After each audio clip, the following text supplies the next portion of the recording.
Hello and welcome to Close Calls with California Poison Control. Today we'll be discussing button batteries. I'm Dr. Ray Spora, Medical Director with the Fresno Madera Division of California Poison Control System. I'm joined by Dr. Cyrus Rangan, Medical Toxicologist, also with California Poison Control System, and Dr. Justin Seltzer, who is a Toxicology Fellow at the University of California, San Diego. Thank you, gentlemen, for joining me today. Let's just jump right into it and talk about these objects that are really found everywhere. What exactly are button batteries or disc batteries? Where are they found and why are they such a hazard? We'll start with you, Cyrus. Sure. So button batteries are ingested probably between 3,000 and 4,000 times per year across the country. And these are calls that we get at all of our poison centers in all 50 states. And they are found in a number of different products. So you may find button batteries from remote controls or from toys, calculators, watches, hearing aids. Even greeting cards these days, some of which that you open up and it plays a little bit of music, those have button batteries in them as well. As we know, young children are very curious, and if they get a hold of something like a button battery, it's a very nice, shiny looking object. And as we all know, unfortunately, young kids often will put small objects into their mouths. So this button battery, even if they don't chew it up, an intact button battery can cause a number of problems. It can settle inside our food pipe or our esophagus, or maybe even into our stomach, and can cause a physical injury because it can be a choking hazard, but it can also cause some chemical injury as well. So it's sort of a double whammy when children get exposed to these. The bottom line is that every button battery ingestion should be considered an emergency. That's great to hear. And we'll talk a little bit more about that chemical emergency. Justin, can you tell us about exactly what happens if a button battery is swallowed, even if the child doesn't choke? Why do we worry so much about these ingestions? Yeah, great question. So button batteries, unfortunately, when they come into contact with the esophagus, say you swallow a button battery and the child gets it stuck in their esophagus, because of the way that it's stuck in there, it starts to cause a chemical reaction. And that chemical reaction can cause dangerous burns to the esophagus wall, up to and including what we call perforation, which is the creation of a hole in the esophagus, which is obviously pretty dangerous and can be life-threatening.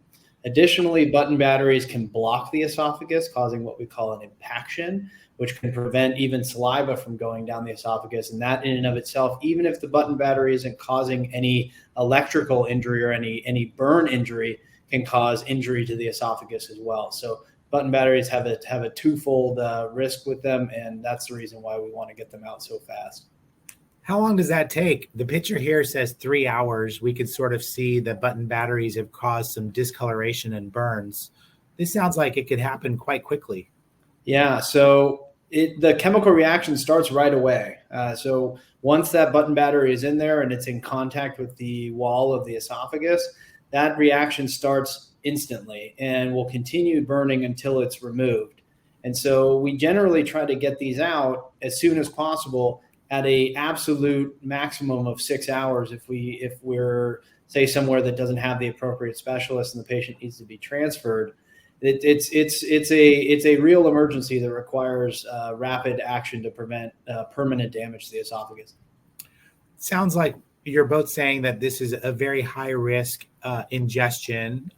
We definitely would recommend someone going into an emergency department at a hospital to get checked out. Is there any first aid or anything that parents or caregivers can be doing on the scene before the ambulance arrives in order to help prevent the worst outcomes? Cyrus? That's a great question. Yeah. And I think that when again, the most important thing for all parents to understand is that every button battery ingestion is considered an emergency. And even if you have a situation where you're not totally sure that a button battery may have been ingested, but you see that a device has been broken open and the button battery is missing, or you have a package of button batteries and the battery is missing, that's been opened. Those are situations where you should kind of assume that maybe your child actually got into it and has ingested it, because they can be kind of silent and not look so bad in the first few minutes. But then after 30 minutes, an hour later, you can start to see some major problems. So always consider that an emergency. There is some research out there that has shown that sometimes if we ingest certain kinds of products after the battery, that it could form a protective barrier. One of those things is honey. Now, we would still advise that no matter what you do in these situations, always give us a call at Poison Control first before doing any kind of first aid at home, and we'll let you know if that's the next step that should happen. But again, these are always emergencies, and this is a child that should be seen in the emergency department. So if the child can swallow fluids, meaning that they're very, very early in the course, then honey might coat that object and basically keep that circuit from forming. So some people think that that might be a preventative step, but it should be taken with the advice of poison control or another expert that's walking you through that situation. Exactly. So while that could be something that we do in the early going, it still means that that child has to come to the emergency department for evaluation. Let's talk about the emergency care. Justin, can you walk us through, what might be a kind of a nightmare scenario is, you've established that the child really did swallow a button battery. They may or may not be looking too well. What should a parent know and what should they expect about the emergency care of these injuries? While you talk about that, I've actually got one of the hot dog demonstrations that we showed you in the picture. I'm going to be unwrapping it over here so that I can show our viewers exactly what even a half hour can do.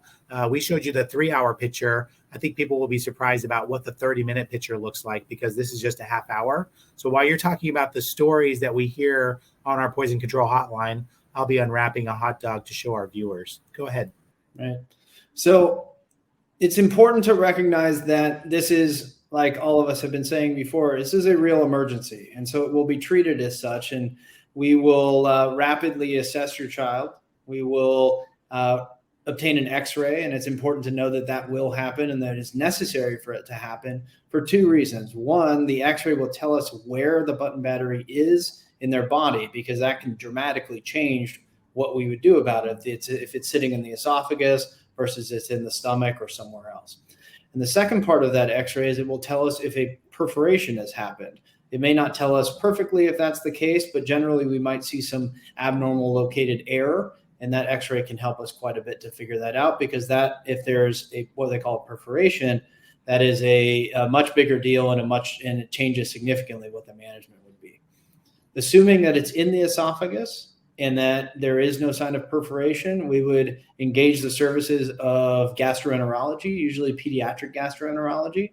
And their goal would be to go into the esophagus using an endoscope or the camera that we use to look into the stomach, and they would pull the button battery out of there. So they would physically go in and grab it. And that also allows them to look at the esophagus directly and tell you how much damage has occurred or if any concerning additional damage has occurred that might require other interventions. Great. So rapid x-ray or other imaging, and then a removal procedure from a specialist that knows all about how to get into and out of pediatric GI tract and things like that. Here is the hot dog. So I've been able to, I think, recreate that picture. Sorry about the glare, but you can sort of see that the button battery, which was placed inside the hot dog, and then I basically sliced it open to show everyone, really started to create a burn. And it's only been about 40 minutes, and you can see a very serious burn. Remember that there's a positive and a negative pull to these batteries. And that's why one side has a worse burn than the other, but both sides are affected. And that's why we worry so much about having one of these objects stuck inside a child's throat, because that's exactly what could happen inside the child's throat. And that's why we have to remove these objects as soon as possible. Please call Poison Control if you have any questions or if you're worried about a button battery ingestion in a child or even an adult. We're here to help you, and we hope that this gave you some good information about these hazardous objects. I want to thank you so much, Cyrus and Justin, for your time and your expertise. This has been a great session, and I hope that we taught our viewers something about how to keep kids safe around button batteries. Thank you. Thanks for having us. Thank you.